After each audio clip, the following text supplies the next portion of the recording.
ഈശോമിശിഹായ്ക്ക് സ്തുതിയായിരിക്കട്ടെ. പ്രിയമുള്ള സഹോദരങ്ങൾ, ഞാനിപ്പോൾ വേളാങ്കണ്ണിയിൽ പരിശുദ്ധ കന്യകാമറിയത്തിൻ്റെ നാമധേയത്തിലുള്ള ദേവാലയത്തിലാണുള്ളത്.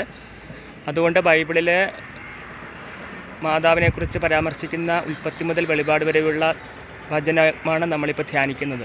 ഉൽപ്പത്തി 3:15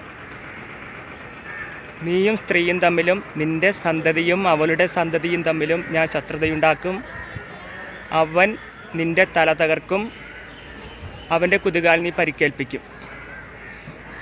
പിന്നെ യേശയ്യാ 7:14 യുവതി ഗർഭം ധരിച്ചൊരു പുത്രനെ പ്രസവിക്കും, അവൻ ഇമ്മാനുവേൽ എന്ന് വിളിക്കപ്പെടും.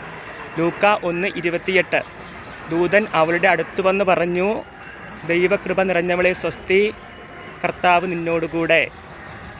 വെളിപാട് 12:1 സ്വർഗത്തിൽ വലിയൊരു അടയാളം കാണപ്പെട്ടു.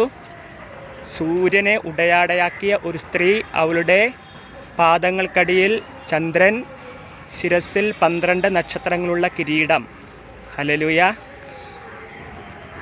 സങ്കീർത്തനങ്ങൾ 45:9 നിൻ്റെ വലത്ത് വശത്ത് ഓഫീർ സ്വർണ്ണമണിഞ്ഞ രാജ്ഞി നിൽക്കുന്നു. ഈ തിരുവചനങ്ങളെല്ലാം പരിശുദ്ധമ്മയുടെ മധ്യസ്ഥം വഴി ഇത് കേൾക്കുന്ന എല്ലാവരെയും വചനത്തിൻ്റെ ശക്തിയാൽ അനുഗ്രഹിക്കുമാറാകട്ടെ. ആമേൻ.